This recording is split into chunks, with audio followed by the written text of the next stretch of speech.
নির্বাচন বিধি লাগু হবার পর এক সন্ন্যাসীর কাছ থেকে নাকা চেকিং থেকে 2 লক্ষ টাকা বাজেয়াপ্ত করেছিল নির্বাচন কমিশন।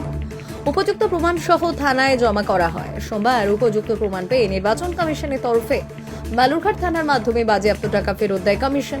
ওই টাকা পেয়ে খুশি সন্ন্যাসীর ভক্তরা। উল্লেখ্য, ভোটের আগে বালুরঘাটের কলকলাখালী এলাকায় নাকা চেকিং এ বসেছিল পুলিশ, যেখানে একটি গাড়ি আর কে তল্লাশি চালায়।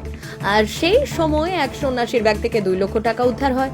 ওই টাকার মালিক পার্থ ঘোষ, তার বাড়ি বালুরঘাটের চৌরঙ্গি ক্লাব সংলগ্ন এলাকায়। সঙ্গে ছিলেন তার শিষ্য।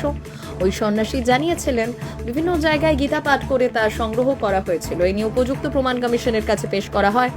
এই ব্যাপারে রকি মণ্ডল নামে এক ভক্ত বললেন, ওই টাকা মন্দির তৈরির জন্য আনা হচ্ছিল, কিন্তু নির্বাচনের সময় আনা যাবে না, বিষয়টি আমরা বুঝতে পারিনি, তাই ওই টাকা বাজেয়াপ্ত করা হয়েছিল। উপযুক্ত প্রমাণ দেওয়ার পর আজ ফেরত পেয়েছি, খুব ভালো লাগছে। যে আমাদের বালুরঘাটের পার্থ মহারাজ, যিনি সর্বদা জগৎমঙ্গল সংকল্পে নিজেকে নিয়োজিত করেছেন, মানুষের ভেতরের যে কুপ্রবৃত্তিগুলো আছেন তিনি সেগুলো বের করতে বদ্ধপরিকর। সেই পার্থ মহারাজকে তার ভক্তগণ মন্দির নির্মাণের জন্য 2,03,500 টাকা তাকে দিয়েছিলেন শ্রদ্ধার্ঘ্য হিসাবে। সেটি তিনি ব্যাংকে জমা করতে যাওয়ার সময় বালুরঘাট কলকলাখালীতে নাকা চেকিংয়ে সে টাকা নির্বাচনী বিধিভঙ্গের কারণে পুলিশ বাজেয়াপ্ত করে। আজ যোগ্য প্রমাণের ভিত্তিতে সেই টাকা আমরা বালুরঘাট থানা কর্তৃক বুঝে পেলাম।